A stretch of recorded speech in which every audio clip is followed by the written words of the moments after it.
ASL Prime League.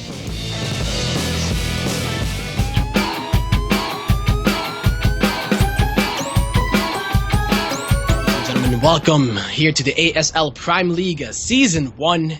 What better way to start it off here with your boy Tempo, as well as your other boy Cybert. It is going to be Terraform. And this first player, I can't believe it that we're casting him first, because he is the last person we casted in ASL. It is Season 4 Season Champion, representing my insanity. It is Rain.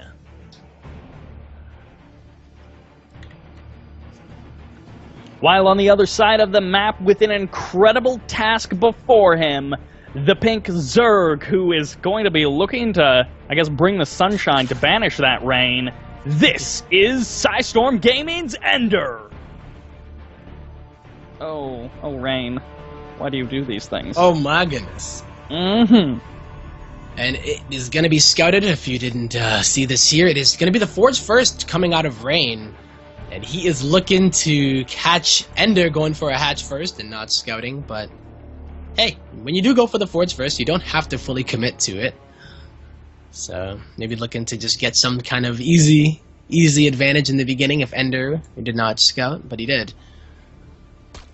That was one of my questions coming into this series, is a guy like Rain, who is, let's see, like a Brood War player. I don't know that he was a Brood War champion, but he came into StarCraft 2 very strong. He ended up picking up some championships in, I believe, 2012. And then, you know, maybe 2013, 2014 weren't as good of years. But then 2015, kicking it back, returning strong. And then it's like he comes into a match like this. Does he try to play in the style of like, oh, I know I'm better than you, so I'm just going to kill you as fast as I can? Or is he going to be like, you know what? I'm not going to take any risks. Yeah, I'm wondering. That. Yeah. And in this case... So, yeah, look at it. Forge into the Nexus in the gateway before the cannon, so he is confident. You don't even need cannons. Yeah, he is so confident right now, even though he did see that Ender opened up with the pool. He knows that Ender wanted to open up, well, at least maybe was thinking of opening up with the hatch first, ideally. Certainly has thrown Ender off his game. He's got those Lings, of course, heading out across the map, but, I mean, he's got the Overlord over here, so I imagine he's just going to park the Lings kind of outside of the range of that cannon and then keep them there, but Rain is certainly gearing up. Oh, actually going to be attacking the rocks. But Rain is certainly gearing up for at least some two-base play. And likely we'll see Rain try to, end the game sometime after that second base gets up and running. I can't imagine Rain is like, no, I'm going to play super safe. He's probably going to be looking to kill this guy. I mean, starting out with the Forge, he definitely was looking for one way, so I feel like he's kind of taken this in pieces, realized that his opponent respected him in the sense that he did go for the pool first, and he's like, okay, so we're not going to cannon rush. But notice that he still did put the pylon down, and that not only was to be annoying and to block the hatchery, but also to make it so that the Lings were to go and kill the pylon instead of going to Rain's base, and that's probably why he delayed the cannon for so long.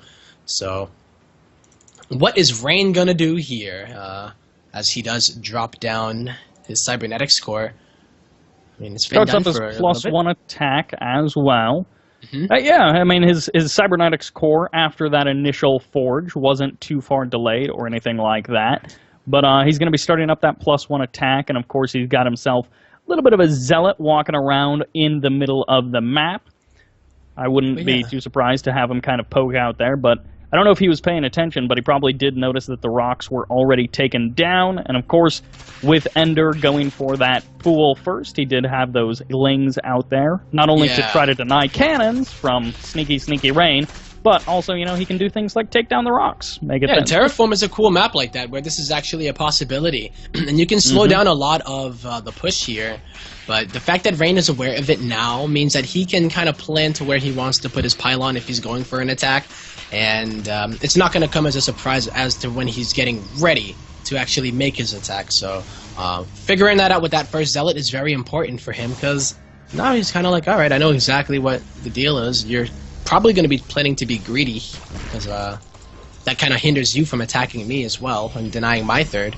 So, I think Rain can kind of take that into account and plan a strategy around that, as Protoss usually is going to be the one to kind of make their move, whether it be the attack or that third base. In this case, again, kind of going off of what I said earlier, wouldn't be too surprised to see some pretty big Blink focus. There's lots of builds that involve getting Blink, or a third Nexus also, you know. Fie on me for thinking that Rain is going to go some sort of two-base heavy aggression, but no, he's going to be getting up his third base, and he didn't add on, like, you know, 8 gateways. He just added on the 3 gateways, which, considering that he would be 4 gate on 2 base, that's nothing crazy. Yeah. He does have quite a few sentries, though. Yes, he does, and Ender doesn't even have Ling speed on the way. He went for the lair first, and he's already starting to make roaches, so there's no way for this third to get really pressured by Lings. Maybe Ender wants to go for the... I was thinking the Ling Hydra, but then, you know, you would want to get speed with it. So what is Ender going to be doing? You know, I think it's going to be a very, very heavy roach play, maybe with Burrow, perhaps, because that's really one of the only things I can see him going for right now. At least to what he's dedicated to. He hasn't gone super heavy roaches just yet. Starts up an extra couple right there, and there's the Phoenix going to be running around the base of Ender. Of course, Rain is going to be looking for that bit of scouting information, but once again, Rain kind of poked out into the middle of the map with his sentries, and then he was like, alright, I'm going to turn back around, I'm going to go back home. He wasn't looking for like a +2 Blink all in or anything like that, but I mean, he does have +2 started, but he, in a kind of confounding way to me, he's just looking to play 3 base. Yeah, looking like it. I don't really see much pressure Rain putting on. He kind of moved out onto the map, forced a lot of units to be made, which is less than ideal, but Ender is sitting on 69 drones, so that's not bad at all. It's not like he's starving for drones and needs to really be making them at this point. He's just going to take his 4th base. He dropped down the Hydra Den, and then he drops down an Infestation Pit. So, yeah. Getting that gas was mainly for this. I wasn't sure if he was just going to go heavy on roaches and try, like, crazy upgrades or something, but going straight Roach Hydra, hey, it just might work. Especially if he's able to outproduce Rain. It's going to be really hard when Rain is on 3 bases, though. This is, well, we've got the Warp Prism on the way, which can certainly turn things ugly very, very quickly if the Zerg, or really anyone who's playing up against drops or warp-ins, it can turn ugly so quickly if you're not particularly good at splitting your army, and knowing where drops or warp-ins are going to come from, splitting your army perfectly, having all of the units in the right places, that's the sort of stuff that we see from guys like Life, from the really high-end Zergs, who are actually able to deal with those attacks in multiple spaces. I'm not sure how Ender is going to kind of deal with that, but in this case, he does have a fair number of roaches going to be moving in. It looks like about 13 or so. Snipes the cannon, nice and easy, no problem there. He's going to get on top of the Stalkers, so hopefully they can't blink away too far. At the same time, on the opposite side of the map, that's a huge ball of Stalkers coming in for Rain. It is indeed, and they are just going for it, not going to recall at all. And if he cleans up at home, he should be, oh no, forward Zealots, I don't think that's going to clean up the roaches. But how much damage is going to get done on the side of Ender? As he does kill a few drones here at the natural. Those force fields are preventing Ender from really getting any damage done. But if he's able to get a good Hydra count, he can't even supplement it with Lings, though, to buffer. Because they don't have the speed, they're never going to get there. But, oh, speed does finish just now. Huge amount of drones just trapped just outside of those force field walls, and of course these Stalkers going to be able to just deal out nearly untold, unanswered amounts of damage, as just now the Hydras are starting to thin through some of the numbers. The Sentry's certainly low on energy, but there's a big blink forward going to be targeting down the Queen, targeting down the Hydras as well, and when you're fighting with drones against this many Stalkers, it is not a good day. A few Hydras still do remain, and the third base has been destroyed. Well, the Rain third base has been destroyed, but, I mean, when you kill 63 drones of your opponent, maybe you don't need a third base. GG. Wow, GG here from Rain taking game number 1.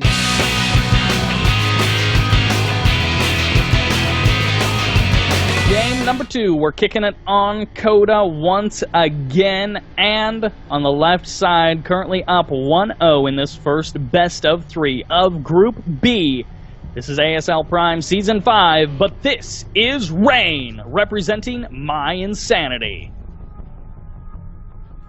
And his opponent spawning on the other side of the map, actually representing Psystorm Gaming. One thing that I didn't comment on earlier, it is going to be the Blue Zerg player, Ender.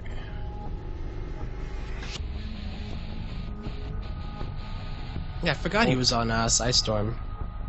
We'll see how big of a role Psystorm I know, right? plays in this game. Against Rain? Like, whoa, whoa, whoa. Uh-oh. Oh. Oh, that drone. Trying to be annoying. Yeah. Maybe, once again, just scouting, being safe, and, you know, it worked out for him last time because he didn't get cannon rushed, but judging from the look of things, Rain looking to put down that Nexus first. Is Ender the type that will do it? Oh, man. Oh. He pulled back. I wonder if that was intentional or if he just clicked. Oh! Oh! He gets the block. Okie dokie, then. I like it. I like Forge it. goes down, bit delayed. There's the pull of the probes. Now, naturally, since this was a hatch block that was spotted very early, as soon as it went down, he doesn't necessarily have to pull as many probes as he would have, but certainly this is still quite a bit of lost mining time. On the other side of the map, we've got the pool going to be coming down, and, well, I guess it would be, you know, ordinarily it would be hatch before pool, but this hatch isn't really going to finish, so I don't know if we can really count it as hatch before pool. I know, right? But he needs to put down that hatchery right now before Rain puts down that pylon and is annoying. Okay, not gonna do it though, as he is going to be just a little bit more annoying with that drone. Does delay the Nexus of Rain for a little. Oh, he might even. Oh, that would have been nice if he was able to. But, you know, at the end of the day, it's just lost mining time for later base for both, I guess. Who do you think kind of comes out on top there? I never know. That's one of those things that you have to have a really good handle on the game, because you could look at it and be like, all right, so Rain's got more probes. He did lose a lot of mining time, and he didn't quite necessarily want to open the way he did. But he ended up, he's got, 3 more workers than his opponent. But then, of course, Ender is going to be following up with a relatively quick 3 hatch, all things considered. So I'm not actually sure, once we roll past the next couple of minutes of this game, who's actually going to be ahead from these opening shenanigans. Yeah, it's one of those things where if you are familiar with it, then it kind of puts the game, I would say, at your fingertips. So it's like, all right, I got control of this game right now, or at least I'm more familiar in the situation. But I think in Korea that hatch block is not quite common, but it is something that is not foreign to Rain. So he's probably dealt with it before, and for every Protoss, it's definitely annoying. But it's not like the first time he's seen it and overreacted by pulling like every single drone. He knew exactly how many probes to pull, rather, not drone. That 30 supply double extractor trick from Ender, he really wants to push out pretty much as many drones as he can. Now, harping on a little bit more of that hatch block before we move on to other things, I think we can agree, all things being equal, in a game between Rain and Ender, Rain wins. Which means it's Ender's job to pretty much guarantee or do his best to find some sort of advantage. So every move that Ender makes should be like, I gotta find that advantage. I need to find that one thing over Rain that will allow me to win this game. But was that it? I'm not sure that it was. Like, I would say it was a start. Big advantage. Yeah, certainly. It could be the start, but excuse me, I don't know. I think, yeah, you're right, though. Doing certain things like that, especially if you're comfortable with them. I would say if Ender had never done it before and he saw, like, True do it in the GSL or something, and it was like, all right, I'm going to do it, and let's see what happens, but you yourself don't even know the flow of the game after that, it could actually hurt you. So hopefully he's done it before and knows, what position he's in, at least. It's one of those things. It's one of those things that, from our perspective, without being inside of Ender's head, we can't quite tell just yet. Oracle on the way. Uh-oh. Whenever you see that Stargate coming down, I'm always like, oh, I feel for anyone who has to play against Oracles, because as much fun as they are to kill stuff with, they can be absolutely infuriating to try to, play against, and well, the Overlord has not spotted the Stargate, and unfortunately it's getting pushed away by this Stalker, so, yep. For now, that Oracle will go unscouted. Oh man, and not even oh well, this one hero Ling might see it, but is there really anything that it can do? 3 spore crawlers are on the way, and they will finish. Surprisingly, not right in time, but it is at a decent time. Much better than starting them now, I would say. The drones get pulled away from the Spore Crawler. Fortunately, Ender turned them back around and was able to head back to the safety of the Spore Crawler. That would have been pretty awful. Realizes, wait a minute, that's where I want to be. He's like, hold up. At first, the instinct is to run away from the thing that's killing you, and then it's like, wait, I actually need to go back for a moment. And there's actually going to be the third Nexus once again coming down. So Rain, he's been opening up with some options for aggression. I think the general idea of Rain is like, all right, if you're going to go hatch first, I'm going to try to punish you, but if you're not going something greedy or on the greedier end, then I'm just going to play, 2 into 3 base and just kill you on there. Just nice macro game. Yeah, I feel like that's where Rain, if he gets into it, he's pretty damn good at it. And the thing is, Ender last time delayed his speed for a very long time, and it's really hard to punish a 3-base Protoss after they actually get it up. When you're able to get that Photon Overcharge going, you get the sentry count to be pretty scary. I mean, it's really hard. I think right now in the meta, as far as that Sentry Stalker style goes, I don't know what the best way to deal with it is, and I'm trying to think if outgreeding it is going to be it, which is what Ender's hoping to do, but I'm seeing it time and time again here, Cybert, where Protoss just gets to this 3-base economy, and look, I forgot about the confetti pop of the StarCraft birthday, in case you guys weren't paying attention when the workers die. How did I not see that before? I wonder what setting you have to have your graphics on to actually be able to see that. I didn't I've got see it at pretty the much third everything. base for some reason. Yeah, I don't know. I mean, we should have seen it like pretty much all last game as Ender lost 60-something rows. Right. So I guess if you have like it on higher settings, or maybe it's every 5th drone kill or something. I don't know. Every 5th drone, that'd be funny for 5th anniversary. Because last year was party hats, right? Yeah. But this year it's nice explosions and confetti, but... Yep, we got a little bit of a difference here, Cybert. +1 melee, even though he is going for those Hydras again, but not for the Roaches, it looks like. Certainly the bit of a switch up in the composition coming out from Ender. He's once again going to be going for that 4th hatch. He hasn't moved out, really. I mean, last time, around the time, or shortly after he was taking that 4th, he was looking to push out a little bit with the Roaches.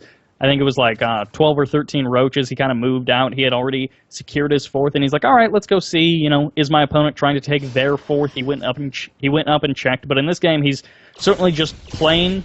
He's just playing within his own confines. He's running around with Lings, but not at all looking to move out. And for the time being, Rain doing pretty much the exact same thing. I mean, just now he's going to be adding on some additional gateways. I believe that brings him up to like 12 or so at this point.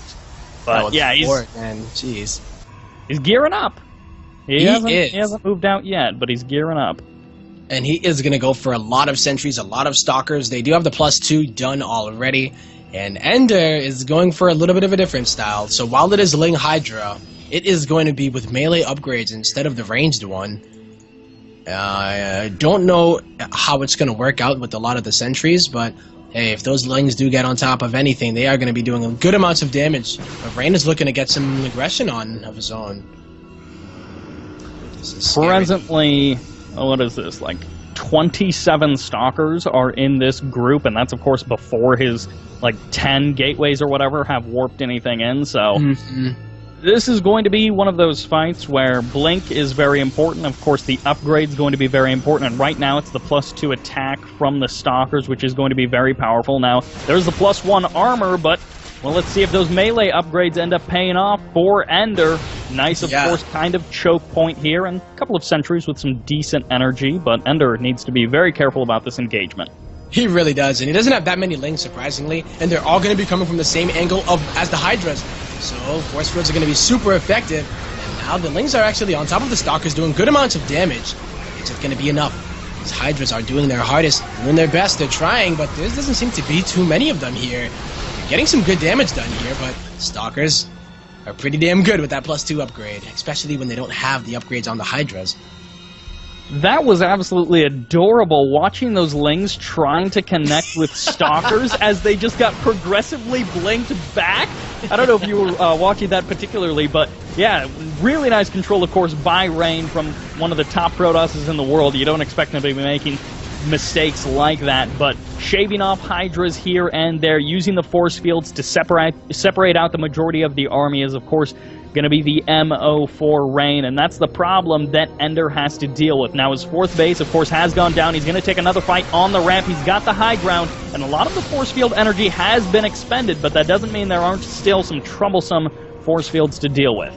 Yeah, the Infestors are finally going to be showing up to the party, but, I mean, he's making so many Hydras, and it's not really that many Lings, you know? What he invested in, they're gonna get a sick fungal here, and that is what he was trying to do, I assume, because damn did those Stalkers go down really fast. When those Lings are able to connect, they just absolutely massacre those Stalkers, but the numbers here for Rain are just a little bit too much. I don't think there's gonna be enough. The Infestors are out of juice. Doubling the army supply of his opponent. Rain pushing forward. GG gets called. It's the 2-0 from Rain. Thanks for watching the video. Please subscribe to support the ASL by hitting the button now.